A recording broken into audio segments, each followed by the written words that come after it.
तो फ्रेंड्स, आपको बहुत बहुत स्वागत है मेरे चैनल में एडू विद आरडी में। मैं सचिन राणा आपका स्वागत करता हूं। आज हम क्लास 9th का चैप्टर नंबर 2 से शुरुआत करेंगे, जिसका नाम है डिस्ट्रीब्यूशन ऑफ कॉन्टिनेंट्स। इसमें हम ये पढ़ेंगे कि जो कॉन्टिनेंट्स हैं वो कैसे करके बने हमारे। दूसरी चीज़ हम ये देखेंगे कि इसमें जो कॉन्टिनेंटल ड्रिफ्ट थ्योरी जो वैगनर के द्वारा दी गई, फिर प्लेट टेक्टोनिक थ्योरी, इन सभी थ्योरियों के बारे में हम इसमें समझेंगे।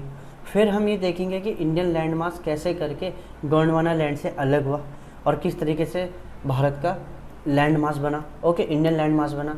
मैंने इसमें एक विशेष R&D के साथ हमने ये तैयार किया है और मुझे पूरा विश्वास है कि आप इसका आनंद लोगे। मेरा नाम सचिन राणा है और चलो शुरुआत करते हैं दोस्तों।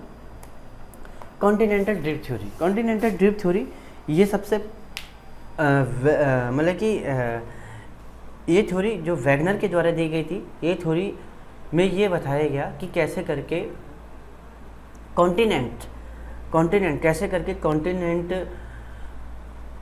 हमारे उनका क्रिएशन हुआ। Okay right.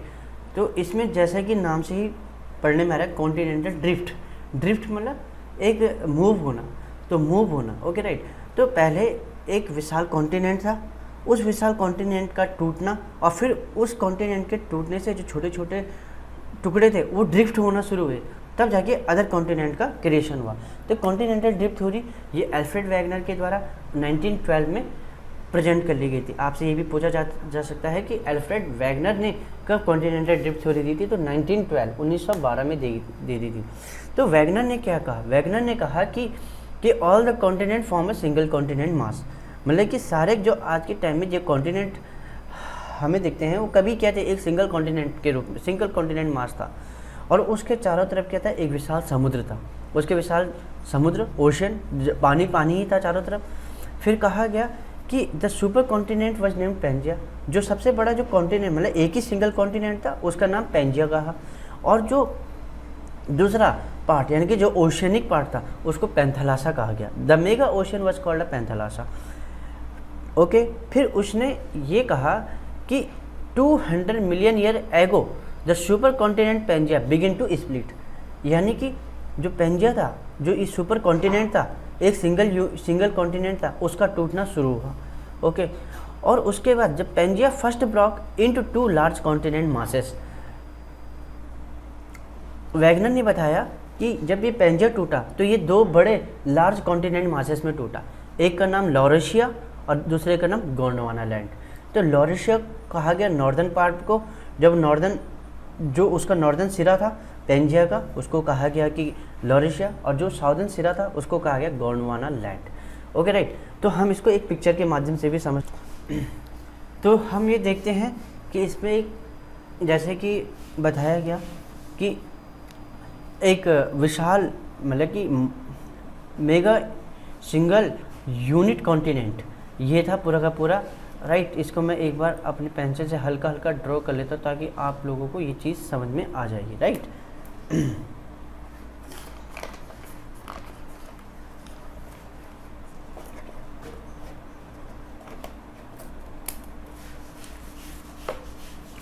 देखिए, तो ये देखिए, ये पूरा का पूरा एक हमारा पूरा एक सिंगल यूनिट लैंड मास ये पूरा का पूरा इस तरीके से पूरा का पूरा single unit land mass present है। Okay right.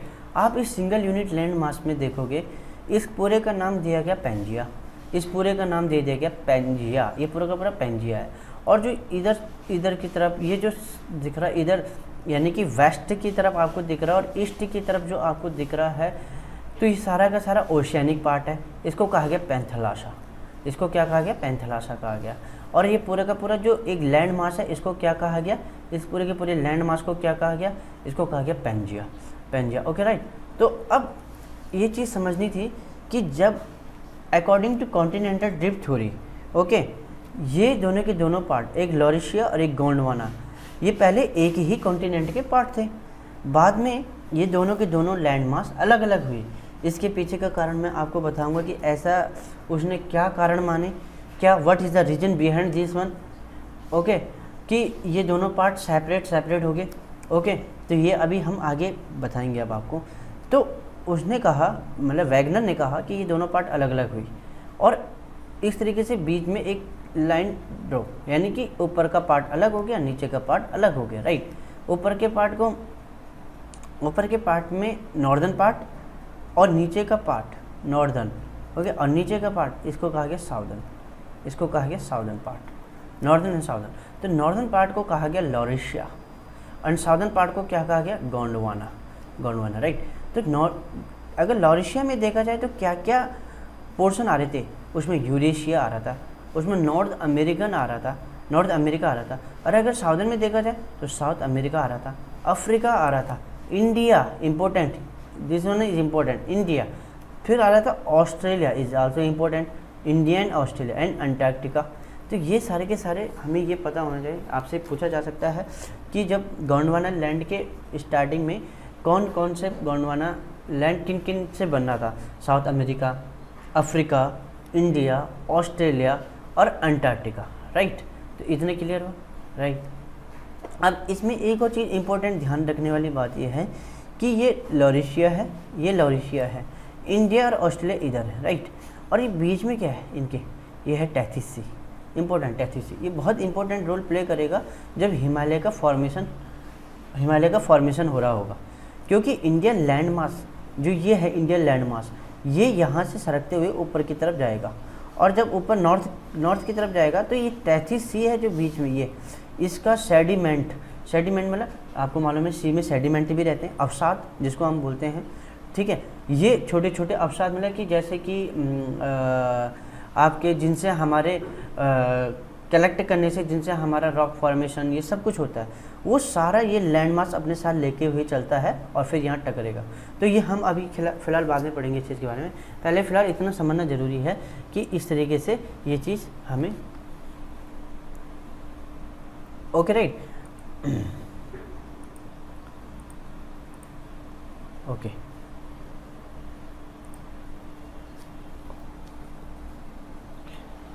अब आते हैं कि क्या वैगनर ने ऐसा क्यों कहा, why Wegener called this one that all the continent form a single continent mass, he give some example. उसने कुछ एविडेंस दिए, ऐसे नहीं कि उसने ऐसे कह दिया कि सारे के सारे जो आज हमें कॉन्टिनेंट दिखते हैं कभी एक थे।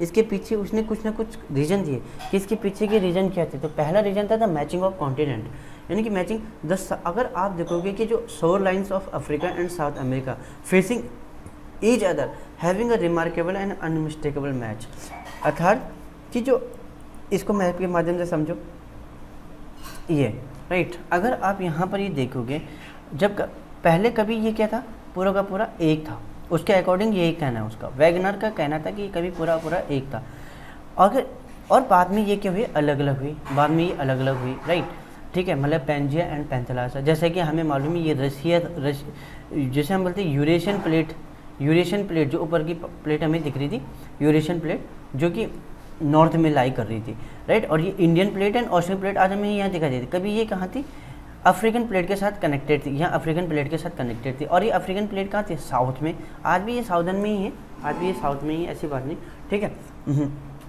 अब यहाँ पर हमें ये समझने वाली बात है कि उसने ऐसा क्यों कहा कि सारे के सारे जो कॉन्टिनेंट कभी एक कॉन्टिनेंट का पार्ट हुआ करते थे। अगर आप एक चीज़ देखो, उसने इसके लिए एक एग्जांपल दिया कि कॉन्टिनेंट मैच करते हैं आपस में, इनकी जो शेप एंड साइज है मैच करती है कैसे। ये देखिए, ये आपका क्या है, साउथ अमेरिका कॉन्टिनेंट है, राइट, साउथ अमेरिका कॉन्टिनेंट, ये इस तरीके से नीचे की तरफ जा रहा है, और ये आपका अफ्रीकन कॉन्टिनेंट है, राइट, ये अफ्रीकन कॉन्टिनेंट है। अगर इस वाले ढांचे को, अगर इस वाले स्ट्रक्चर को अगर मैं इधर की तरफ लेके जाऊँ और इसको, तो हमें दिखता है कि ये कहीं ना कहीं यहाँ सटीक बैठता है, सटीक बैठ जाए, तो कहीं ना कहीं मैं कह सकता हूँ कि ये अफ्रीकन कॉन्टिनेंट और ये आपका साउथ अमेरिका कॉन्टिनेंट कभी ना कभी एक दूसरे के साथ जुड़े हुए थे, राइट। तो इस तरीके से उसने यहाँ पर क्या कुछ एग्जाम्पल के माध्यम से ये समझाने की कोशिश करी, राइट। अब दूसरा प्रूफ क्या दिया, rock of the same age across the oceans, rock of the same age across the ocean, यानी कि the radiometric dating method develop in the recent period have facilitated correlating the rock formation from different continent across the vast ocean. यानी कि जो ocean है, समुद्र है, ठीक है, उसके जो आसपास जितने भी कॉन्टिनेंट है उन कॉन्टिनेंट में अगर आप रॉक फॉर्मेशन देखोगे तो आपको ये दिखाई देगा कि उनका जो रॉक फॉर्मेशन है ना वो कहीं ना कहीं मैच करता है। और ये किसे पता चला? रेडियोमेट्रिक डेटिंग आजकल एक विधि है, एक मेथड है जिसके द्वारा हम ये पता कर सकते हैं कि कोई सी भी चीज़ कितने वर्ष पुरानी है। तो ये रेडियोमेट्रिक डेटिंग मेथड से ये चीज़ का पता लगाया गया, ठीक है। यहाँ पर ये चीज़ समझने वाली बात है। इसके लिए उसने किसका एग्जांपल लिया? इसके लिए एग्जांपल लिया the belt of the ancient rock of 2000 million year from Brazil coast match with the those from the western Africa. चलो इसको भी, यानी कि ब्राज़ील कोस्ट की जो रॉक थी वो किससे मैच कर रही थी? वेस्टर्न अफ्रीका की रॉक से मैच कर रही थी। इसको एग्जांपल के माध्यम से समझते हैं। ये ब्राज़ील है, ओके राइट। तो इस तरह की जो रॉक फॉर्मेशन हुई थी इस तरह की, वो किससे हो रही थी? अफ्रीकन कॉन्टिनेंट के वेस्ट साइड की जो रॉक है उससे क्या हो रही थी? मैच हो रही थी। तो इस तरीके से उसने ये भी कहा कि यानी कि कभी ना कभी क्या थे, ये दोनों के दोनों एक थे, जुड़े हुए थे आपस में, प्लस थे, राइट। अब हम आगे एक और स्टेप आगे बढ़ते हैं। Evidence in support of the continental drift theory. T light किसको कहा जाता है? टी लाइट कहा जाता है कि पहले टी लाइट समझ लेते हैं कि टी लाइट होता है कि कोई शीट है, उसके ऊपर क्या है? बर्फ़ की एक चादर है, उसके ऊपर बर्फ़ की शीट है। अब क्या होता है, समय के अनुसार जैसे जैसे टाइम ड्यूरेशन बढ़ता जाता है वो बर्फ़ की शीट क्या होती है? पिघल जाती है, और नीचे से जो हमें लैंड मास दिखाई देता है उसको टी लाइट कहा जाता उसको। तो इन्होंने कहा कि it is an sedimentary rock formed out of an deposit of glacier. तो एक सेडिमेंट्री रॉक है जो कि फॉर्म आउट ऑफ डिपोजिट, जो कि कैसे बनी कैसे कि इसमें जब ग्लेशियर का डिपॉजिट हो, इसके ऊपर ग्लेशियर का डिपॉजिट होना, ग्लेशियर यानी कि बर्फ़ का जमा होना, ठीक है। और ये एक टाइम के बाद एक बर्फ़ पिघली होगी, बर्फ़ पिघलने से वो फिर सेडिमेंट्री रॉक हमें बाहर देखने के लिए मिली, ठीक है। फिर हमने उस सेडिमेंट्री रॉक का मैच कराया, ठीक है। तो हमने क्या पाया? The Gondwana system of sediment from India is known to have its counterpart in 6 different landmarks of the southern hemisphere. यानी कि जो इंडिया में जो इस तरीके का हमें सेडिमेंट रॉक टाइप का दिखा, ओके, उसको सेम टू सेम उसकी मैचिंग किसके साथ हो रही थी? साउदर्न हेमिस्फीयर के 6 डिफरेंट लैंडमार्क्स में पाई जाने वाली जो क्या थी? रॉक थी, उसके साथ वो मैच हो रहा था। तो इस तरीके से ये कहा गया कि कहीं ना कहीं क्या था? इंडिया कहीं ना कहीं साउदर्न हेमिस्फीयर से आया है, यानी क्योंकि साउदर्न हेमिस्फीयर के लैंड मासेस की मैचिंग हो रही है इंडिया के land mass, right. T light से हमें ये पता है। अब आता है प्लेसर डिपॉजिट। प्लेसर डिपॉजिट कहने का क्या मतलब है? अगर आप देखोगे कि प्लेसर डिपॉजिट जैसे कि आपके खनिज धातुएं, राइट, ओके, आपको ये दिखाई देगा कि प्लेसर डिपॉजिट एक कॉन्टिनेंट से दूसरे कॉन्टिनेंट में शिफ्ट हुए प्लेसर डिपॉजिट। अभी इसका एक एग्जांपल वैगनर ने दिया, पहले हम इसको पढ़ ले तो हमें समझ में आ जाएगा। The occurrence of a rich placer deposit of a gold in the Ghana coast and the absolute absence of a source rock in the region is an amazing fact. यानी कि हमें घाना कोस्ट में तो हमें गोल्ड तो दिखा, gold की deposit हमें दिखाई दी, लेकिन वहाँ तो उसका कोई सोर्स रॉक ही नहीं है।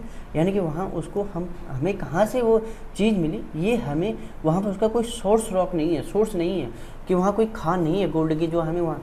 तो हमें ये बातें पता चला कि the gold bearing veins are in Brazil are and it is an obvious that the gold deposit of the Ghana are drive from Brazil प्लेटू।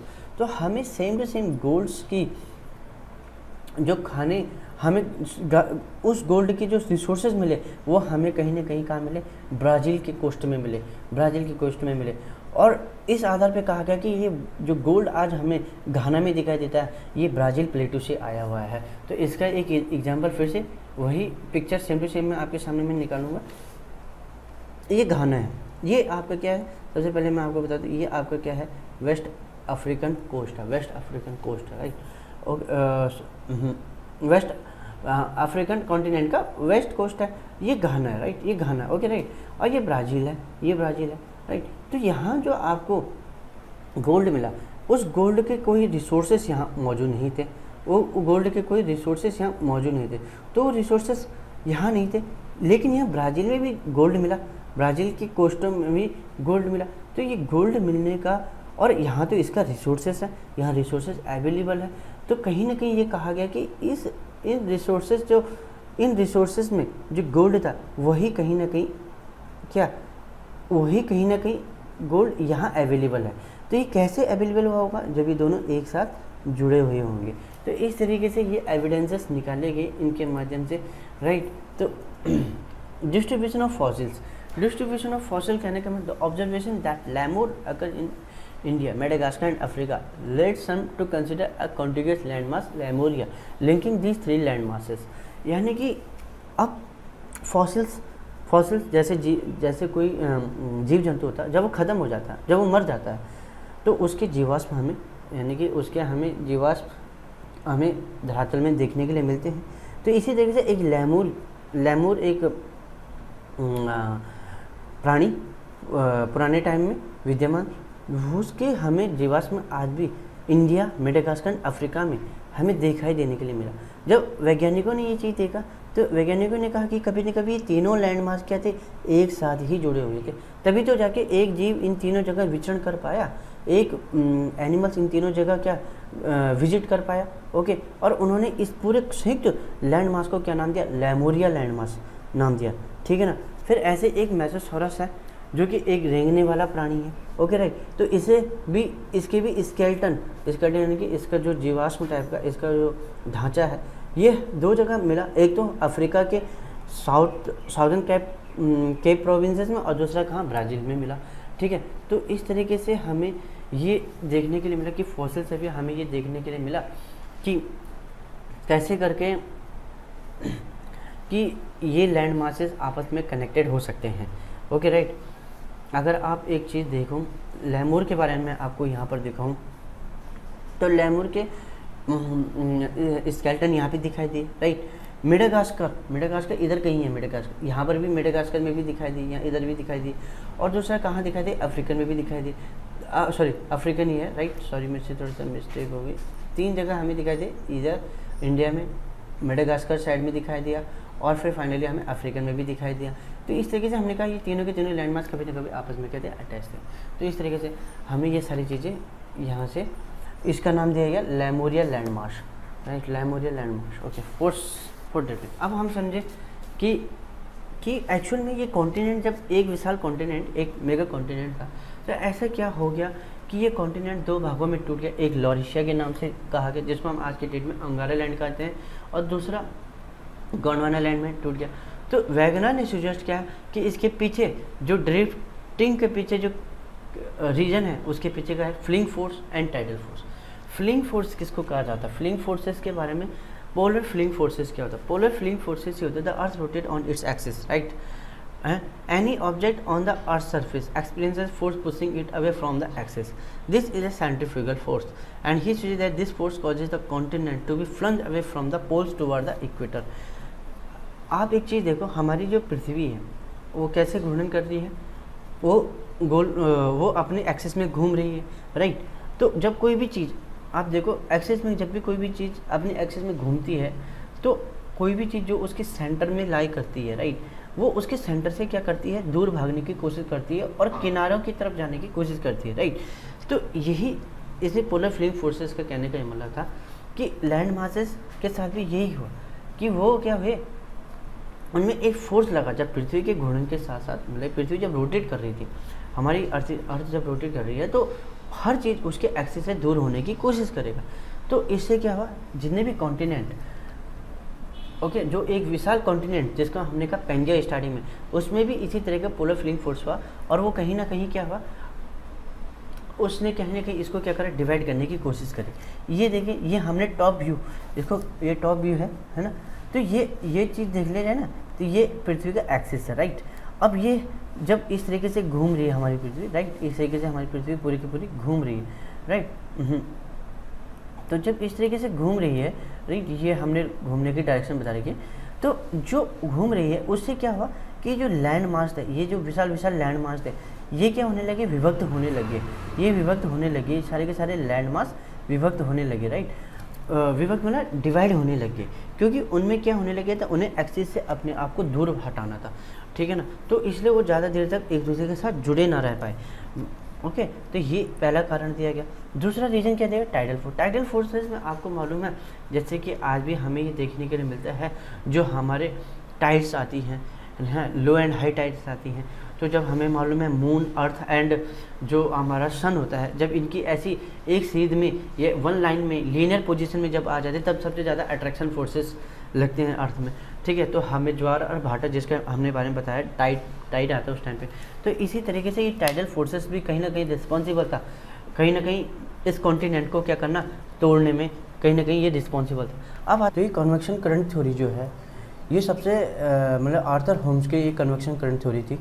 इस थ्योरी का ये कहना था कि जो वैगनर ने कहा पोलर फ्लिंग फोर्सेस और टाइडल फोर्सेस, तो इसको इस कन्वेक्शन करंट थ्योरी ने ये कहा कि ये फोर्सेस भी इतने ज़्यादा रिस्पॉन्सिबल नहीं थे कॉन्टिनेंट को अलग अलग करने के लिए। जैसे एक आपका गोंडवाना लैंड और अंगारा लैंड, जिस गोंडवाना लैंड का दूसरा नाम लॉरिशिया है, राइट। तो आर्थर होम्स ने क्या करा 1930 में अपनी ये कन्वेक्शन करंट थ्योरी लेके आया, जिससे काफ़ी सारे सहमत भी हुए। ये थ्योरी ये कहती है कि the possibility of a convection current operation in the mental portion, the solid inner core emit intense heat, the heat warm the liquid, the liquid now become less dense and the heated lighter material rises toward the mantle. As the mantle ascend it cools and become denser and sink back toward the inner core. This cycle create continuous loops, right। तो पहले मैं आपको ये चीज़ समझा दूँ कि ये कहना क्या चाह रहा है, राइट। तो ये चीज़ देखिए आप यहाँ पर ये है, राइट। मेंटल मतलब कि हमारी जो पृथ्वी है ना, हमारी जो पृथ्वी उसका सबसे इंटरनल पॉइंट है कोर, ठीक है ना, कोर। और ये कोर को इन्होंने दो भागों में यहाँ पर डिवाइड करा है, inner core and outer core, right. उसके ऊपर होता है जस्ट क्या मेंटल, उसके ऊपर क्या होता है मेंटल होता है, राइट।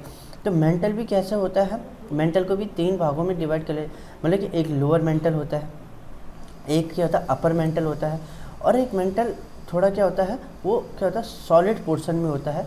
तो अभी आपको बता दूंगा यहाँ पर इस चित्र के माध्यम से, पिक्चर के माध्यम से। तो ये लोअर मेंटल है।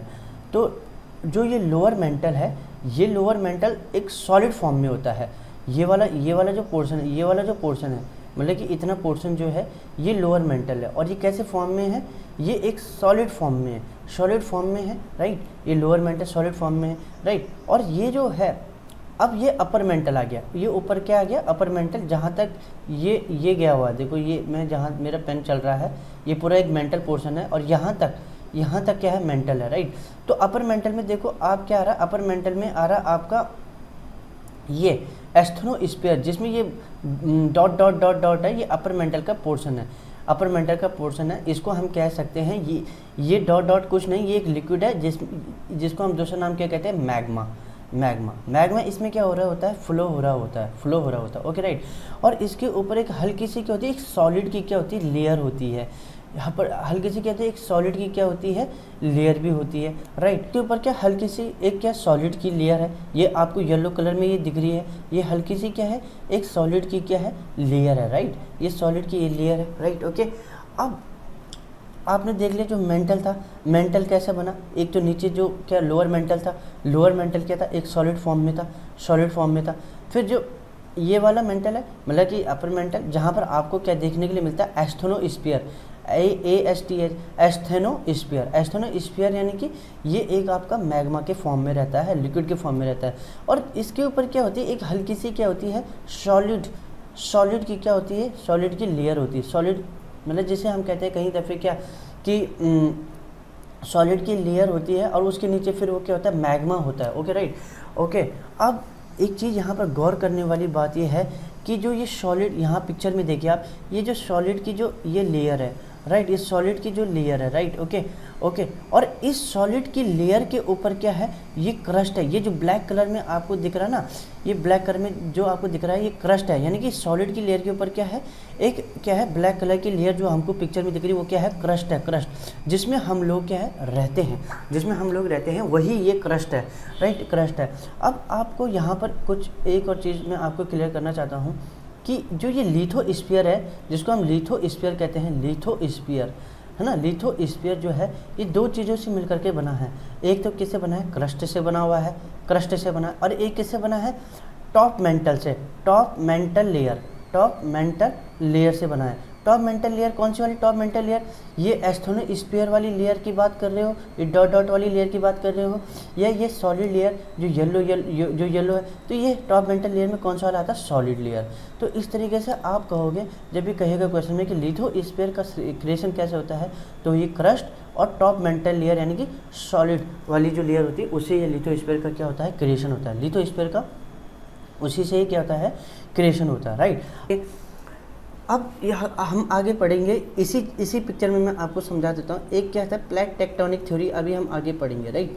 प्लेट टेक्टोनिक थ्योरी हम आगे पढ़ेंगे, जिसमें इसने किस चीज़ के बारे में बात करी है, यहाँ पर ये क्लियर करता है। एक होती है आपकी कॉन्टिनेंट लिथोस्फीयर, राइट। और एक होता है क्या, एक होता है आपका ओशियनिक लिथोस्फीयर, राइट। तो कॉन्टिनेंट लिथोस्फीयर, ओशियनिक लिथोस्फीयर। तो ये कॉन्टिनेंट लिथोस्फीयर यानी कि जहाँ आपको माउंटेन वाला पार्ट देखने के लिए मिल रहा है, जहाँ पर आपको ग्रीन ग्रासलैंड देखने के लिए मिल रहे हैं, तो इसके नीचे जो आपका क्या है, ये एक क्या है, ये ब्लैक कलर की जो मतलब क्रस्ट है, ब्लैक कलर की क्रस्ट प्लस ये टॉप जो मेंटल लेयर जो सॉलिड वाला लेयर है, इन दोनों को मिला करके लिथोस्फीयर बना हुआ है। तो इस इतने जो ये आपका कॉन्टिनेंटल लिथोस्फीयर यानी कि ये जो कॉन्टिनेंट है जिसमें माउंटेन ग्रासलैंड्स ही आ रहे हैं, इनके नीचे जो लेयर है लिथोस्फीयर की, एक क्रस्ट है और एक सॉलिड है, इन दोनों को मिला करके बोला गया कॉन्टिनेंट लिथोस्फीयर। यानी कि ये यहाँ से शुरू होगी, यहाँ से शुरू हो रही और यहाँ जाके क्या हो रही, ख़त्म हो रही। तो यानी कि ये वाली जो लेयर है, राइट, इन दोनों को मिला करके तो उसको कहा गया कॉन्टिनेंटल लिथोस्फीयर। अब इसी तरीके से ओशियनिक लिथोस्फीयर किसको कहा गया, ओशियनिक लिथोस्फीयर इनके ओशियन के नीचे जो क्या है क्रस्ट और सॉलिड टॉप मेंटल पार्ट है, उसको क्या कहा गया, ओशियनिक लिथोस्फीयर कहा गया। देखो ओशियन के नीचे देखो ये ब्लैक कलर की जो क्रस्ट है और ये येलो कलर का जो सॉलिड टॉप मेंटल है, इन दोनों को मिला करके क्या बना, ओशियनिक लिथोस्फीयर बना, राइट। इतने क्लियर हुआ। अब यहाँ पर से एक चीज़ निकलती है कि आप ये देखते हो कि जो कॉन्टिनेंट लिथोस्फीयर है उसकी जो गहराई है, उसकी जो डेप्थ है वो काफ़ी ज़्यादा है then compare to oceanic lithosphere. Oceanic lithosphere देखो छोटा सा है, ओशियनिक लिथोस्फीयर कम है, और कॉन्टिनेंट जो आपका कॉन्टिनेंट लिथोस्फीयर है वो ज़्यादा है, राइट। तो इसी चीज़ के बारे में अभी हम आगे प्लेट टेक्टोनिक थ्योरी में पढ़ेंगे कि तो अच्छा, तो अब हम ये पढ़ रहे थे कि कैसे करके कॉन्वेक्शन करंट क्या करती है, काम करती है, राइट। तो कॉन्वेक्शन करंट कैसे करके काम करती है, ये चीज़ समझने के लिए ये पिक्चर को देखना ज़रूरी है। ये हमारा इनर कोर है, राइट, ये हमारा आउटर कोर है। मैंने अभी आपको बताया था इनर कोर हमेशा सॉलिड होता है और ये आयरन और निकिल का बना होता है। ज़्यादातर इसमें क्या था, आयरन और निकिल रहता है, राइट, आयरन एंड निकिल रहता है, राइट। आउटर कोर क्या रहता है, पूरा का पूरा एक लिक्विड स्टेज में रहता है। और ये टॉप मेंटल, अगर टॉप मेंटल की बात कर ली जाए तो मेंटल को मैंने 3 पोर्शन में डिवाइड किया था। ये पूरा का पूरा जो येलो है, यहाँ से लेके ये पूरा का पूरा इतना पोर्शन जो है ये मेंटल लेयर है पूरी की पूरी, यहाँ से लेके पूरे जो ये पूरा का पूरा जो पोर्शन है, राइट, इतना पोर्शन जो है ये मेंटल लेयर है, राइट। तो मेंटल लेयर, राइट, तो इस मेंटल में टॉप मेंटल एंड सीधा टॉप मेंटल और आपका बॉटम मेंटल। तो बॉटम मेंटल सॉलिड पार्ट में रहता है और टॉप मेंटल आपका लिक्विड फॉर्म में रहता है, ठीक है। अब यहाँ पर समझने वाली बात ये है कि ये कॉन्वेक्शन पहले ये चीज़ समझ में आनी चाहिए, जरूरी है कि कॉन्वेक्शन होता क्या है। अब ये देखिए, ये क्या है, एक आपके पास केन है, राइट। इस केन को आपने क्या करा, फ्लेम में रखा। मैं आपको कॉन्वेक्शन करंट के बारे में समझा रहा हूँ, राइट। केन है, केन में क्या भरा हुआ, पानी भरा हुआ, राइट। केन में अब जब फ्लेम से क्या होगा, ये पानी वाटर गर्म होगा, तो वो कैसे होगा, वो एक कॉन्वेक्शन के माध्यम से होता है। कॉन्वेक्शन क्या होता है, पहले निचली लेयर क्या होती है उसकी गर्म होती है पानी की। अब जो मॉलिक्यूल्स वाटर मॉलिक्यूल गर्म हो चुके हैं ना, वाटर मॉलिक्यूल गर्म होकर ऊपर की तरफ टेंड करते हैं। तो ऐसे अदर मॉलिक्यूल्स भी क्या होते हैं, वो क्या होने लग जाते हैं, गर्म होने शुरू हो जाते हैं। तो यहाँ पर आप देखते हो ना कि यहाँ पर क्या, हीट को ट्रांसफ़र करने के लिए, हीट को लोअर से अपर की तरफ ट्रांसफ़र करने के लिए मॉलिक्यूल का मूवमेंट होता है। यहाँ पर क्या होता है, मॉलिक्यूल का क्या होता है, मूवमेंट होता है, इसीलिए इसको कहा गया क्या, कॉन्वेक्शन। अगर कहूँ मैं कंडक्शन, हीट एक और माध्यम से क्या होती है, ट्रांसफ़र होती है, वो है कंडक्शन। तो कंडक्शन में क्या होता है, ये सॉलिड में होता है।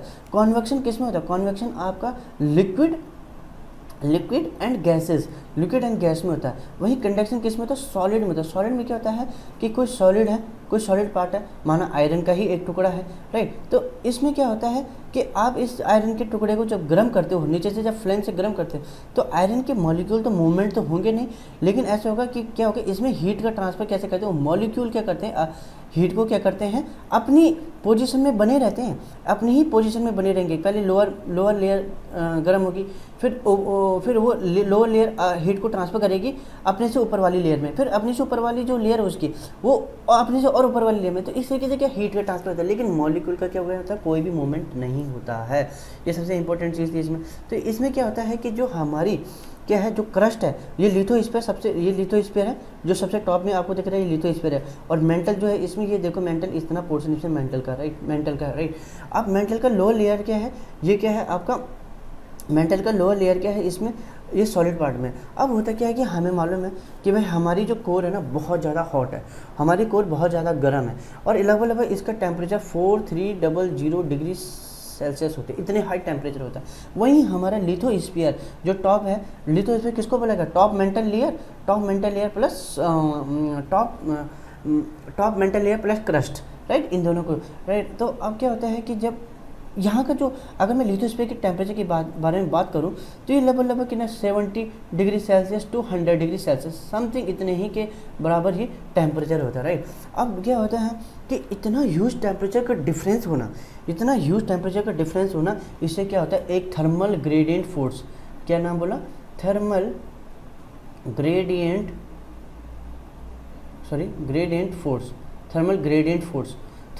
फोर्स क्रिएट हो जाता है। थर्मल ग्रेडियंट फोर्स क्या होता है कि आपको मालूम है कि माना दो चीज़ थी मेरे पास, ठीक, ओके, राइट। अब क्या होता है कि भाई कि कोई भी चीज़, जैसे माना यहाँ मॉलिक्यूल बहुत ज़्यादा हाई कंसंट्रेशन मॉलिक्यूल इधर नहीं है, तो ये क्या करेगा, हर किसी की टेंडेंसी होती है कि हाई कंसंट्रेशन से लो कंसंट्रेशन की तरफ क्या करना, मूव करना, ठीक है। अगर यहाँ ज़्यादा हीट है, यहाँ कम हीट है, तो ये हीट यहाँ की यहाँ ट्रांसफ़र हो जाती है। जैसे कि आपको मालूम है एक गर्म बर्तन है, एक ठंडा बर्तन है, तो गर्म बर्तन से ठंडे बर्तन की तरफ भी हीट ट्रांसफ़र होती है, और ये हीट तब तक ट्रांसफ़र होती रहती है जब तक दोनों ही बर्तनों का बराबर टेम्परेचर ना हो जाए, ठीक है ना। तो ये सेम टू सेम ऐसे ही है, यहाँ 4300 डिग्री सेल्सियस है, यहाँ 70 to 100 डिग्री सेल्सियस, तो इसलिए एक थर्मल ग्रेडियंट फोर्स क्या हो जाता है, क्रिएट हो जाता है। वो थर्मल ग्रेडियंट फोर्स क्या करता है, जो मेंटल पे क्या करता है, जोर मारता है, फोर्स मारता है, कहाँ के लिए, ऊपर के लिए फोर्स मारता है, ठीक है। अब मेंटल क्या है, यहाँ तो सॉलिड पार्ट है, लेकिन इस सॉलिड पार्ट है ना, जो लोअर मेंटल है उसमें सॉलिड पार्ट है। इस सॉलिड पार्ट जो है इसका अपना क्या एक मेल्टिंग पॉइंट होगा, क्योंकि हर सॉलिड चीज़ के अपने एक मेल्टिंग पॉइंट होता है जिसमें वो पिघलता है। तो ये टेम्परेचर तो बहुत हाई है, 4300 डिग्री सेल्सियस, तो यहाँ तो कोई भी सॉलिड पार्ट होगा वो पिघल जाएगा। वो जैसे ही पिघलता है वो क्या होता है, अब वो लेस डेंस बन गया, पहले बहुत ज़्यादा हाईली डेंस था, हाईली डेंस मतलब बहुत ज़्यादा सघन था, अब विरल हो चुका है, यानी कि लेस डेंस हो गया है। लेस डेंस बनते ही क्या, वो ऊपर की तरफ उठना शुरू हो जाता है। ऐसी तरीके से ये भी ऊपर की तरफ उठना शुरू हो जाता है, ठीक है, ऊपर की तरफ उठना शुरू हो गया। अब क्या होता है, जैसे जैसे ऊपर की तरफ उठता है, अब आपको मालूम जो लिथोस्फीयर है, ये इसमें क्या है, सिलिका, सियाल, हम एक वर्ड बोलते हैं सियाल, यानी कि लिथोस्फीयर में क्या है, लिथोस्फीयर किससे बनी, सियाल से बनी है, सिलिकॉन एंड एल्यूमिनियम। तो सिलिका है इस लेयर में, लिथोस्फीयर की लेयर में सिलिका है, और सिलिका क्या है, बेड कंडक्टर है। सिलिका जो होता है ना, बेड कंडक्टर ऑफ हीट, इसका बेड कंडक्टर ऑफ हीट, ठीक है। तो जब ये ऊपर आता है तो ये हीट को क्या करता है, रेजिस्ट करता है उस हीट को, क्योंकि आउटर कोर की जो हीट थी, इसी का ही परिणाम, इसी का रिजल्ट था कि जो क्या हुआ, लोअर मेंटल से जो सॉलिड पार्ट पिघल करके ऊपर की तरफ टेंड हुआ, और उसकी बहुत ज़्यादा हीट थी, लेकिन हीट के ज़्यादा होने के कारण सिलिका उसको क्या कर रहा, रेजिस्टिव करा, क्योंकि सिलिका क्या बेड कंडक्टर है। तो अब वो हॉरिजेंटली क्या करने लग गया, मूव करने लग गया, हॉरिजेंटली क्या करा, मूव करा, है ना, हॉरिजेंटली मूव करा। और जब ये हॉरिजेंटली मूव करा, तो अब आप ये देखोगे कि जैसे ये सेल बन रही थी, ऐसे यहाँ से भी सेल बन रही थी, ऐसे यहाँ से भी सेल बन रही थी, और ये सेल जस्ट अपोजिट चल रही है, राइट। अब ये सेल भी, अब ये सेल पहली सेल ये और दूसरी सेल ये, तो ये दोनों सेल एक दूसरे के अपोजिट है। तो जब ये हॉरिजेंटली इधर की साइड टेंड कर रहा है, तो इसकी डायरेक्शन देखो, ये हॉरिजेंटली, ये दूसरी वाली सेल ये हॉरिजेंटली क्या कर रही है, पहली वाली सेल के अपोजिट मूव कर रही है। अब ये दोनों एक दूसरे से क्या करेंगे, कोलाइड कर जाएंगे। कोलाइड करके इनकी एनर्जी क्या हो जाती है, लॉस हो जाती है, और ये फाइनली फिर क्या हो जाते हैं, नीचे क्या हो जाते हैं, फॉल डाउन हो जाते हैं, नीचे की तरफ ये मूव कर जाते हैं और फिर से साइकिल शुरू हो जाती है। तो इस तरीके से इसके अंदर क्या होती है, सेल चल रही होती है, राइट। अब क्वेश्चन ये आता है कि इससे भाई ये बताओ कॉन्टिनेंट ड्रिफ्ट कैसे हुई, फिर ये बताओ। इसमें कॉन्टिनेंट ड्रिफ्ट ऐसे हुए कि जब ये आपको मालूम, जब ये लोअर मेंटल का में जो सॉलिड पार्ट था वो पिघल कर ऊपर की तरफ आया, तो और फिर इसमें सिलिका ने इसका रजिस्ट करा, सिलिका ने क्या करा, इसका रजिस्ट करा, राइट, इसका रजिस्ट करा, और फिर ये क्या हुआ, हॉरिजॉन्टली मूव करा। ये देखो एक सेल में इधर की, एक सेल दूसरी सेल से मूवमेंट का जो डायरेक्शन एक दूसरे के अपोजिट है, राइट। तो इसी के कारण क्रस्ट लिथोस्फीयर पे भी इस चीज़ का जोर पड़ा, इसका फोर्स पड़ा, और लिथोस्फीयर पे भी क्या होने लग गया, लिथोस्फीयर में बोले तो हमारे जो कॉन्टिनेंट की जो क्या है लैंड मास है, हमारे कॉन्टिनेंट का जो लैंड मास है ना, हमारा कॉन्टिनेंट का लैंड मास यानी कि कॉन्टिनेंट का लैंड मास प्लस ओशन का लैंड मास, ओके, ये है ना। लिथोस्फीयर में तो भाई दोनों चीज़ें आती हैं, कॉन्टिनेंट का लैंड मास भी आता है और ओशन का लैंड मास भी आता है, राइट। तो ये मूव होने लगे, देखो। तो इन सेल के कारण क्या हुआ, इन लिथोस्फीयर में क्या होने लग गया, एक फोर्स फील होने लग गया, और वो फोर्स ऐसा था कि एक दूसरे के अपोजिट था।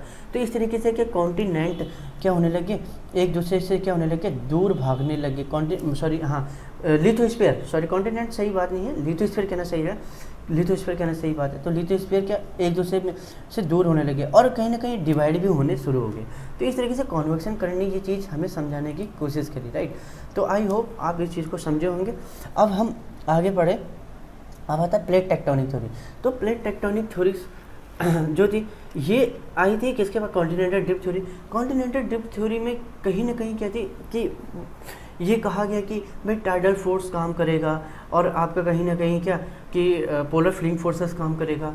तो ये चीज़ें ज़्यादा संतुष्ट नहीं कर रही थी। फिर कॉन्टिनेंटल ड्रिफ्ट थ्योरी ने कहा कि केवल कॉन्टिनेंट ही कॉन्टिनेंट मूव करते हैं, लेकिन जब प्लेट टेक्टोनिक थ्योरी आई तो इन्होंने कहा नहीं, कॉन्टिनेंट नहीं, प्लेट मूव करती हैं। और ये जो प्लेट होती है ना, ये जो प्लेट होती है, इस प्लेट में आपका कॉन्टिनेंट प्लस ओशन दोनों ही रह सकते हैं। मतलब कि वो प्लेट, वो जो प्लेट होगी उस प्लेट में आपका कॉन्टिनेंट भी रहता है और ओशन भी रहता है, दोनों चीज़ें। तो दो प्लेट पूरी की पूरी क्या होती है, सरकती है, मूव होती है। और उसके ओके, आप सिर्फ ये नहीं कह सकते हो कि केवल कॉन्टिनेंट ही कॉन्टिनेंट मूव होती है, नहीं, प्लेट मूव होगी, और वो प्लेट जो होगी अपने साथ कॉन्टिनेंट प्लस ओशन दोनों को क्या कराएगी, मूव कराएगी। तो अभी मैं आगे से ये समझाऊंगा कि प्लेट एक्चुअल में कहना किसको चाह रहा है, ठीक है। उन्होंने पूरी क्या अर्थ को क्या 7 मेजर प्लेट्स में डिवाइड करा बाद में, ठीक है ना। तो ये क्लियर हो जाएगा अभी। तो ये 1967 में मैकेंजी और पार्कर एंड मॉर्गन्स ये अपनी क्या एक प्लेट टेक्टोनिक का कॉन्सेप्ट लेके आए, राइट। इसे काफ़ी सारे क्या है सहमत भी हुए, right. Tectonic plate also called a lithospheric plate, ये समझना जरूरी था। लिथोस्फेरिक प्लेट में मैंने आपको पहले बताया, लिथोस्फेरिक प्लेट जो है ना, ओशन की भी लिथोस्फीयर है और आपके क्या कॉन्टिनेंट का भी लिथोस्फीयर है, राइट। तो लिथोस्फीयर तो दोनों में कॉमन है, तो पूरी लिथोस्फीयर की जो प्लेट है ना वो मूव करेगी, वो पूरी की पूरी क्या करेगी, मूव करेगी, ठीक है, लिथोस्फीयर की प्लेट, ओके। तो a tectonic plate is a massive generally composed of both continent and oceanic lithosphere, ये आपको बता दिया गया। It was difference between a continental drift theory and plate tectonic theory. Plate move horizontally over the asthenosphere as a rigid unit, and the lithosphere include the crust and top mantle with its thickness range varying 5 and 100 km in the oceanic part and about 200 km in the continental area। अब मैं ये चीज़ आपको अच्छे से समझा देता हूँ पहले, ताकि आपको ये चीज़ समझ में आनी ज़रूरी है, राइट। Okay, right. ये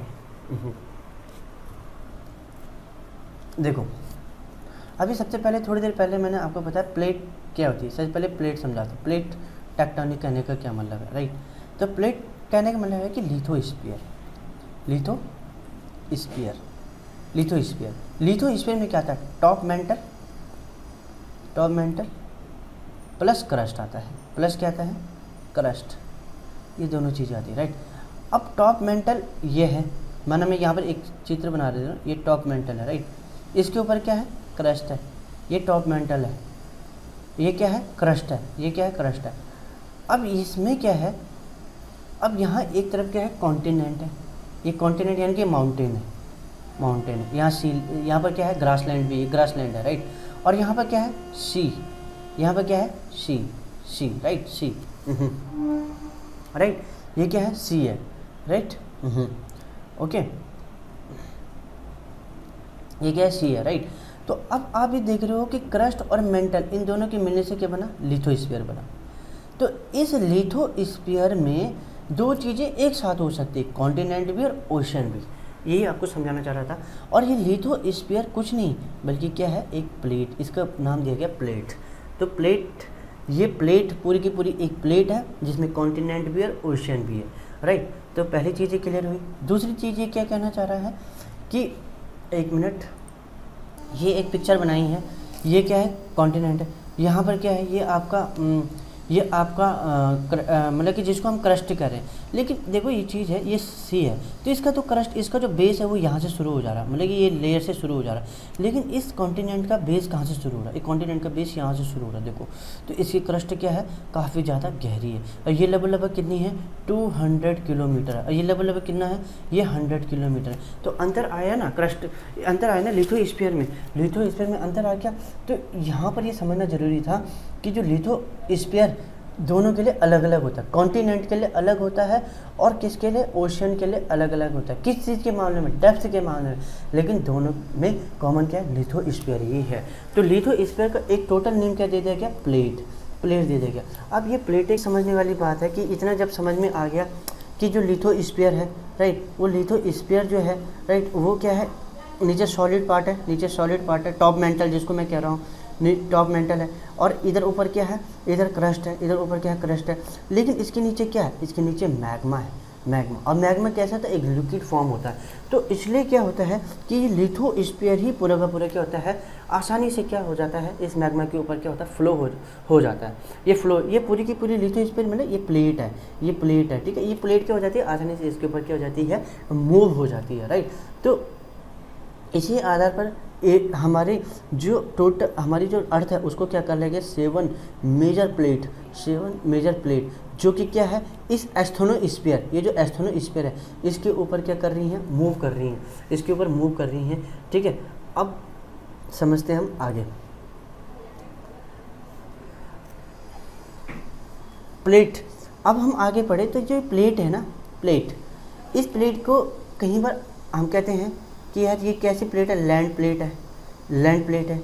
और कहीं बार कहते हैं हम क्या है कि ओशनिक प्लेट है, oceanic plate, oceanic plate. Land plate कहने का मतलब ये है कि इसको लैंड ना बोल के इससे हम क्या कह सकते हैं, कॉन्टिनेंटल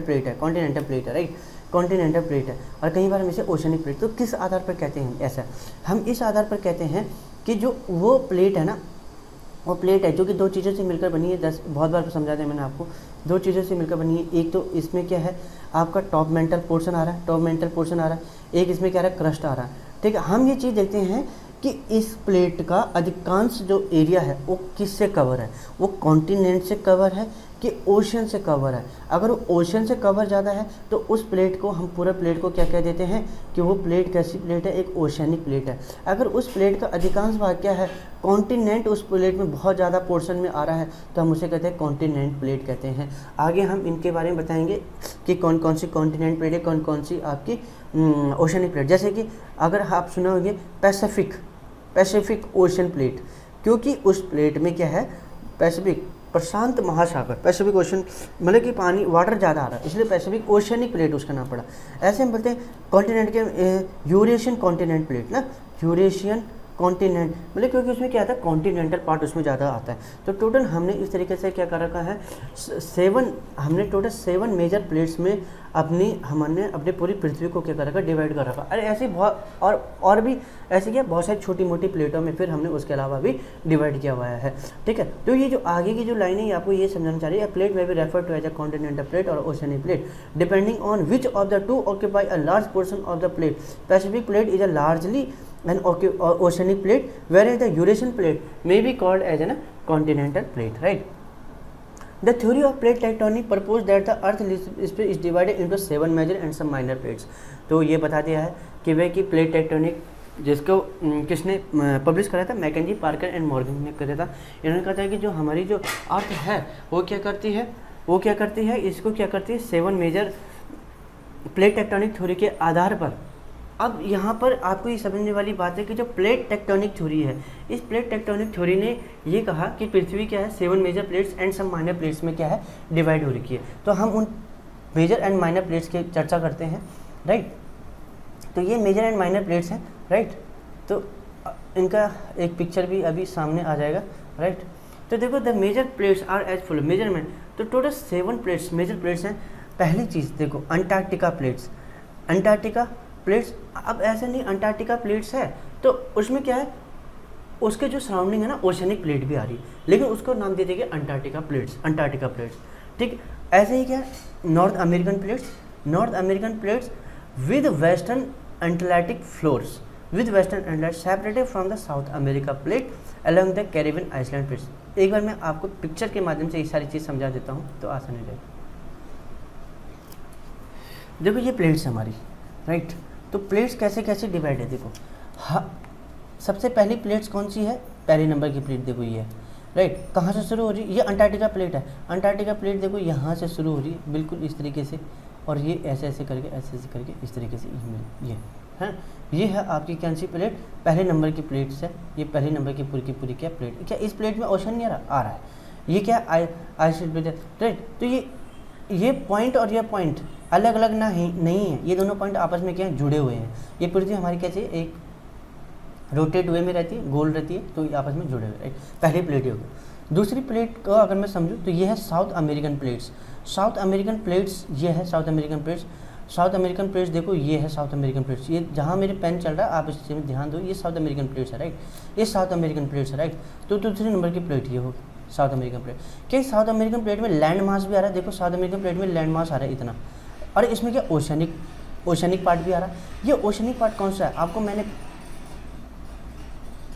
मैंने एक बार पहले बोला भी था कि ये एस टाइप का जो है ना, एस टाइप का जो ये सी है, इसे अटलांटिक ओशन कहा जाता है, राइट। तो इसमें क्या आ रहा है, इस साउथ अमेरिकन प्लेट में क्या अटलांटिक ओशन का भी क्या आ रहा है पार्ट आ रहा है, लेकिन हमने इसे ओशनिक पार्ट नहीं बोला, हमने इसे ओशनिक प्लेट नहीं बोला, हमने इसे क्या कहा साउथ अमेरिकन, राइट। तो हमने इसे क्या कहा, हमने इसे कहा साउथ अमेरिकन प्लेट का। अब हम नॉर्थ अमेरिकन प्लेट में आते हैं। नॉर्थ अमेरिकन प्लेट देखो कैसे यहाँ से शुरू हो रही है, राइट। ये चली गई और ये पूरी की पूरी नॉर्थ अमेरिकन प्लेट आ गई। नॉर्थ अमेरिका जहाँ यूएसए आज की डेट में, यूएसए मैक्सिको सब इधर ही है, राइट। कनाडा, राइट, इसे।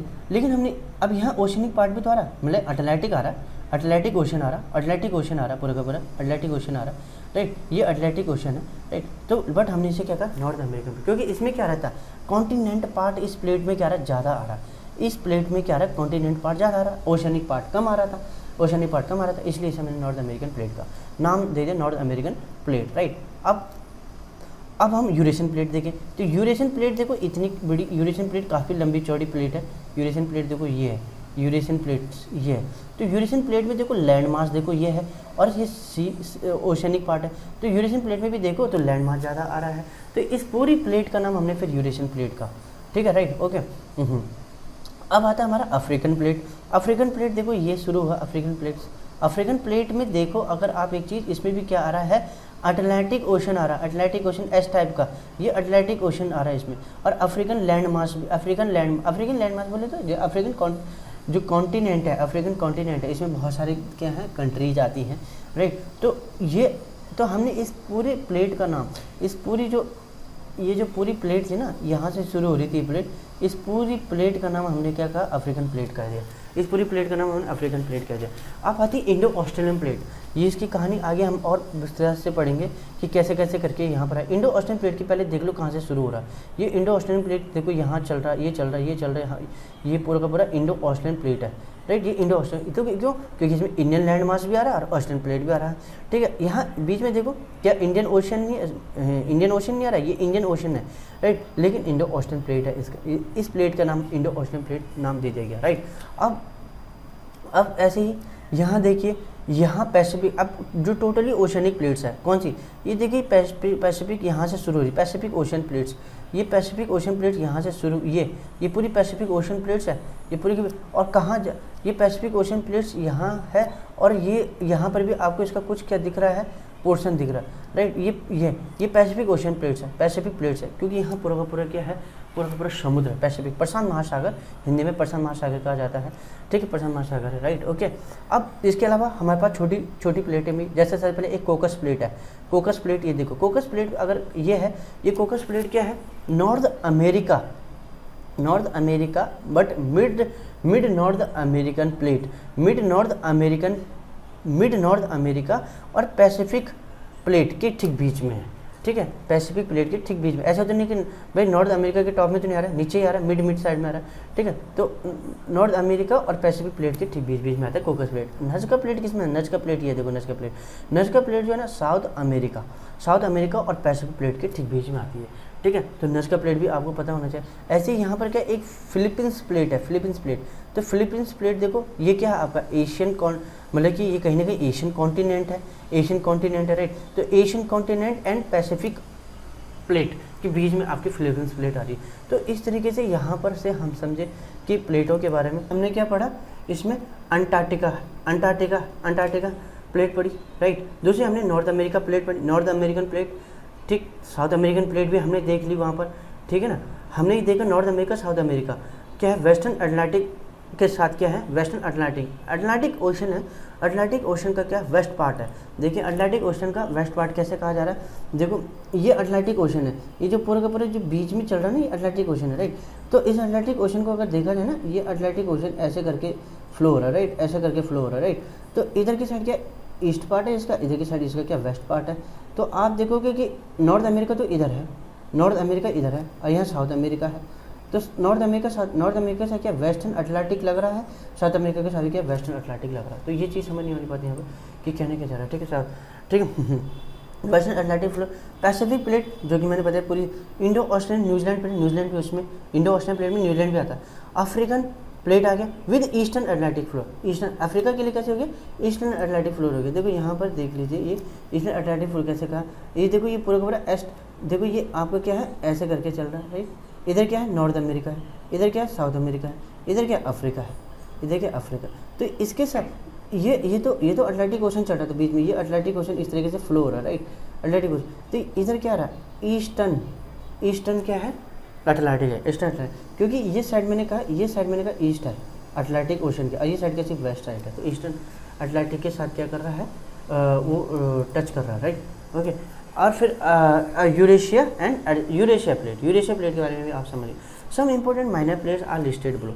देखो कैसे, कोकस प्लेट बता दिया, कोकस प्लेट किस के बीच में, देखो कोकस प्लेट जो है ना सेंट्रल अमेरिका और पैसिफिक प्लेट के बीच में, मैंने आपको बता दिया। नज़का प्लेट जो है, नज़का प्लेट देखो, नज़का प्लेट क्या है, साउथ अमेरिका और पैसिफिक प्लेट के बीच में। फिलीपींस प्लेट देख लीजिए, और एशियाटिक यानी कि एशियन और पैसिफिक प्लेट के बीच में। इसे अरेबियन प्लेट से एक सऊदी अरेबियन लैंड मास में लाई करती है। तो इस तरह से हम मेजर माइनर प्लेट के बारे में पढ़े हम। अब हम पढ़ते हैं मूवमेंट ऑफ इंडियन प्लेट, बहुत ही इंपॉर्टेंट पार्ट है कि मूवमेंट ऑफ इंडियन प्लेट कैसे हुआ। The Indian plate include a peninsular India and the Australian continent portions, ठीक है। तो आपको सबसे पहले ये समझ में आना चाहिए कि भाई कि जो इंडियन प्लेट्स थी वो ऐसे नहीं थी कि मतलब कि आज के डेट में जैसे हमें दिख रहा है, ठीक है। वो कभी ऐसे था कि ये दोनों के दोनों कभी क्या थे, जैसे कि आपको बताया गया, ये दोनों के दोनों कभी गोंडवाना लैंड के पार्ट हुआ करते थे, इंडियन कॉन्टिनेंट वाली लैंड और ऑस्ट्रेलियन कॉन्टिनेंट वाली लैंड में, ठीक है। तो ये पूरी एक प्लेट थी, ये पूरी की पूरी एक, जिसके बाद में नाम क्या दिया गया, इंडो ऑस्ट्रेलियन न्यूजीलैंड प्लेट नाम दे गया, राइट, ठीक। अब जैसे इंडिया और ऑस्ट्रेलिया ये पूरी की पूरी एक प्लेट हुआ करती थी, ठीक है ना। बीच में क्या था, टैथी सी था, इधर लॉरिशा जिसको अंगारा लैंड कहा गया बाद में, अंगारा लैंड, ये नीचे गोंडवाना लैंड। अब क्या हुआ, कहीं मिलियंस ईयर्स एगो, ओके, कि क्या हो गया कि ये इंडियन ऑस्ट्रेलियन प्लेट की हुई यहाँ से इस गोंडवाना लैंड से क्या हो गई, टूट गई।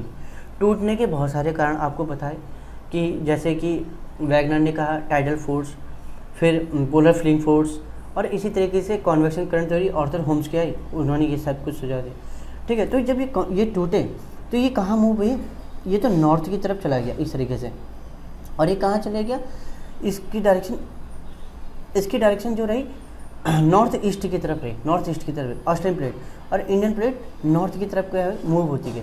इंडियन प्लेट नॉर्थ की तरफ मूव हुई, बीच में क्या था टैथिस सी था, इधर यार बीच में क्या है टैथिस सी, इसकी कहानी यहीं पर ही समझ लो।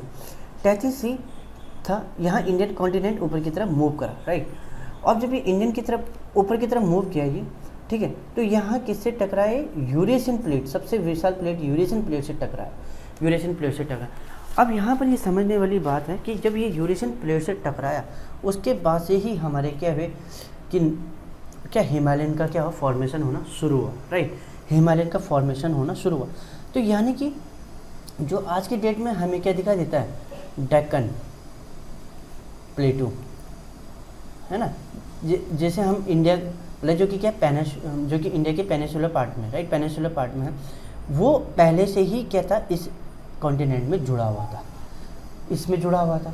जब ये लैंड मास ऊपर गया, जब ये पेनिनसुला इंडियन पेनिनसुला जब ऊपर की तरफ गया, ऊपर की तरफ नॉर्थ की तरफ मूव हुआ, और तब जाके ये जब यूरेशियन प्लेट से टकराया तब हिमालयन का फॉर्मेशन हुआ।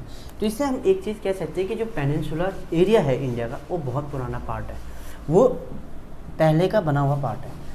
बाद में कौन सा पार्ट बना, हिमालयन पार्ट बना। हिमालयन पार्ट बना कैसे, हिमालयन पार्ट ऐसे बना कि जब ये जा रहा था ऊपर की तरफ, नॉर्थ की तरफ जा रहा था, तो टैथिस सी का क्या है सेडिमेंट होगा, टैथिस सी का क्या सेडिमेंट है, उस सेडिमेंट को भी अपने साथ लेके जाएगा, राइट, सेडिमेंट को अपने साथ लेके जाएगा, वो सेडिमेंट अपने साथ लेके जाएगा, और जब यूरेशियन प्लेट से टकराएगा तो वही सेडिमेंट, और कहीं ना कहीं एक थ्योरी इंपॉर्टेंट, उससे पहले इंपॉर्टेंट है कॉन्टिनेंट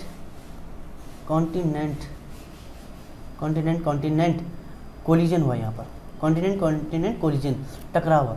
ये भी एक कॉन्टिनेंट प्लेट थी, ये भी एक कॉन्टिनेंट प्लेट थी। ये कॉन्टिनेंट प्लेट जब आपस में टकराई तो वो क्या हो गई, जब एक प्लेट ये है, एक प्लेट ये है, राइट, प्लेट 1 एंड प्लेट 2 जब आपस में टकराती हैं तो पर टकराव होता है, वहाँ पर का पोर्शन क्या हो जाता है, ऊपर उठ जाता है, ऊपर उठ गया। ये कॉन्टिनेंट कोलिजन है, इसमें ऊपर की तरफ उठ गया पोर्शन, ऊपर की तरफ उठ गया पोर्शन, राइट। अब यहाँ जो सेडिमेंट कौन सा सेडिमेंट, टैथिस सी का सेडिमेंट, ये सारा यहाँ पर क्या हो गया, कलेक्ट हो गया। तो इस तरीके से हिमालयन का फॉर्मेशन हुआ, हिमालयन का फॉर्मेशन इस तरीके से हुआ इसमें, राइट। अब हम अपने उसमें चलते हैं, राइट, ओके।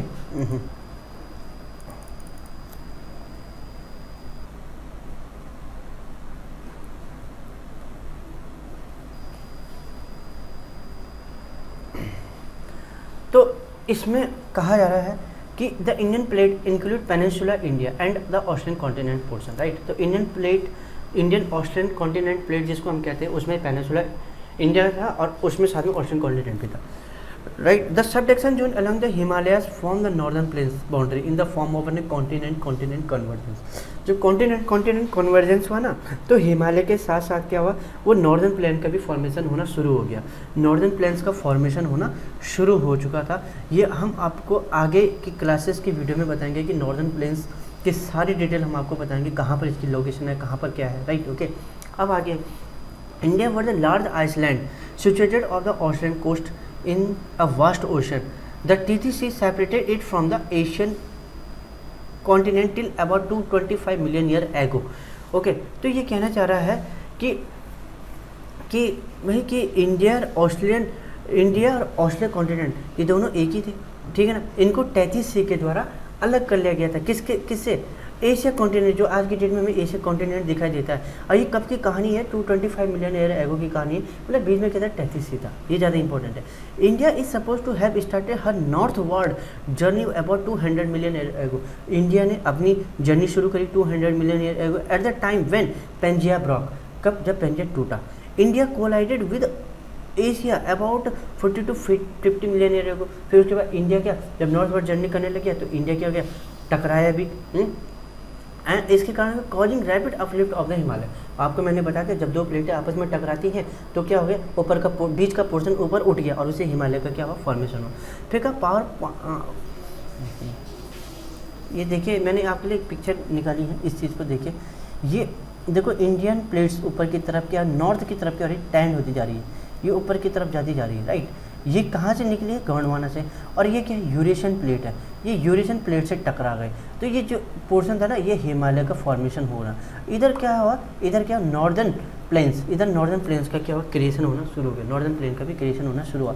यहाँ पर एक इंपॉर्टेंट बात समझने वाली बात है, यहाँ पर एक्चुअल में जो ये आज की डेट में हमें ये जो पेनिनसुला इंडिया दिखाई देता है, ठीक है, पेनिनसुला इंडिया यानी कि डेक्कन प्लेटू, इसमें क्या है, डेक्कन प्लेटू है, डेक्कन प्लेटू है, राइट, डेक्कन प्लेटू है। ये डेक्कन प्लेटू में एक्चुअल में ये लावा से क्रिएट कैसे हुआ, लावा से क्रिएट कैसे हुआ, राइट, लावा से क्रिएट कैसे हुआ, है ना, यानी कि बेसाल्टिक जो रॉक हमें इसमें देखने के लिए मिलती है, बेसाल्टिक जो रॉक हमें इसमें देखने के लिए मिलती है, इसके पीछे का कारण क्या है, बेसाल्टिक रॉक देखिए इसके पीछे, देखो इसके पीछे का कारण क्या है कि जब ये क्या हुआ, जब ये पूरा इंडियन कॉन्टिनेंट जब क्या हुआ, गोंडवाना से क्या हुआ, सेपरेट हुआ, गोंडवाना से जब क्या हुआ, सेपरेट हुआ। तो जब गोंडवाना से सेपरेट हुआ तो आपको मालूम है दो लैंड मतलब कि दो प्लेटें आपस में क्या हुई, जब डिटैच हुई, ये इंडियन ओशन प्लेट थी, और यहाँ पर क्या था आपका, ये आपका गोंडवाना, जिसमें हमें अफ्रीकन प्लेट और यहाँ कहीं ना कहीं हमें और भी साउथ अमेरिकन प्लेट्स, इसी में ही हमें ये सारी चीज़ें देखने के लिए मिलती है, राइट, ओके। जब ये अलग हुई, तो जब ये अलग होंगी तो हमें मालूम है कि हमने ये पहले पढ़ लिया है कि जो अगर अर्थ का इंटरनल पार्ट देखा जाए ना, अर्थ का इंटरनल पार्ट देखा जाए तो उसके बहुत सारी लेयर है। ऊपर क्या है, मैग्मा, जिसको हमने एस्थेनोस्फीयर कहा था अभी थोड़ी देर पहले, आपको याद है, एस्थेनोस्फीयर मतलब कि मेंटल में पाया जाता है, ठीक है। तो जब ये लेयर, जब ये पूरा का पूरा पार्ट अलग हुआ, तो भाई ये जो मैग्मा है ना, इसके बीच में, इसके अंदर पूरी की पूरी ये लेयरें समाहित है, ठीक है। तो वो मैग्मा बाहर निकलेगा, बहुत ज़्यादा मात्रा में वो मैग्मा बाहर निकला, ठीक। और ये कहीं ना कहीं क्या हुआ, जो इंडिया ऑस्ट्रेलिया कॉन्टिनेंट जो पार्ट टूटा, उसमें जाके क्या समाहित हो गया, उसमें जाके क्या हो गया, इन्वॉल्व हो गया। एक तो कारण ये दिया जाता है कि इसका क्या, जो बेसाल्टिक रॉक और मतलब कि हमें जो डेक्कन प्लेटू में जो हमें ये लावा क्रिएशन हमें पूरा उसका जो क्या दिखाई देता है, वो लावा क्रिएशन पूरा उसका जो फील्ड दिखाई देता है, वो इसके कारण। दूसरा एक रीयूनियन आइलैंड है, रीयूनियन हॉटस्पॉट है, sorry reunion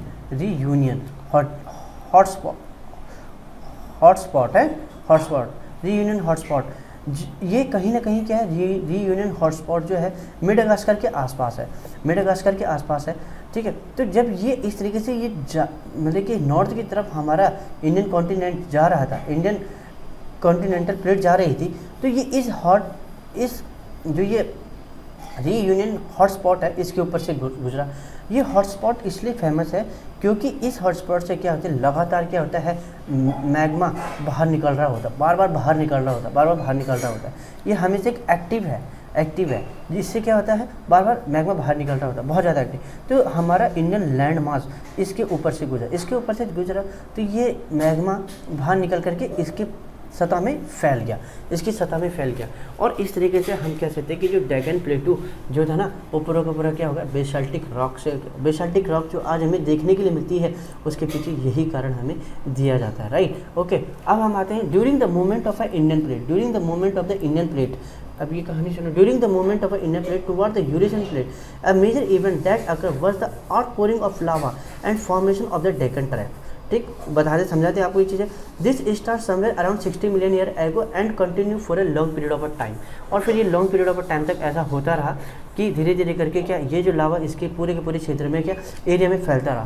from 40 million year ago and there after the event of formation of the Himalayan took place, उसके बाद क्या हुआ, हिमालयन का क्या हुआ, फॉर्मेशन होना शुरू हुआ। और साइंटिस्टों का तो ये भी मानना है दैट कि the process is still continue and the height of the Himalaya is rising even to this date, यानी कि क्या हो रहा है कि साइंटिस्टों का ये कहना है कि आज भी हिमालय की क्या बनने की प्रक्रिया कंटिन्यू हो रही है। इसके जो अंदर भूगर्भ है, अंदर जो इंटीरियर है पार्ट देखोगे तो वहाँ अंदर पर एक प्रोसेस चली रही कंटिन्यू, और आज भी क्या हिमालय की जो हाइट है ना, ये लगातार राइज होती जा रही है।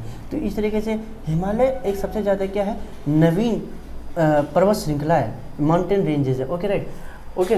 The movement of A Indian plate toward the Eurasian plate finally converted into an huge collision between these two plates, ठीक है। आपको मैंने पहले बताया था, यूरेशियन प्लेट के साथ कौन सी प्लेट टकराई, इंडियन प्लेट टकराई, और बहुत ज़्यादा ह्यूज कोलिजन हुआ, ठीक है, due to the collision the sedimentary rock of the Tethys got folded and developed in the Himalaya and the mountain range of the West Asia.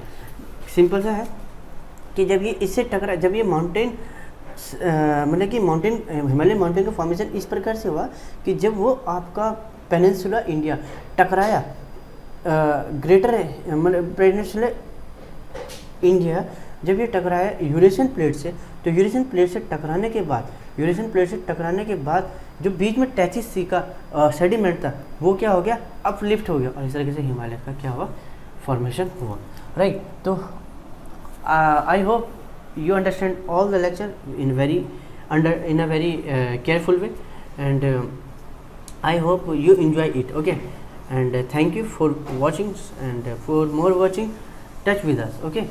हम आगे अब पढ़ेंगे कि हिमालयन माउंटेन रेंजेस के बारे में हम आगे पढ़ेंगे, राइट।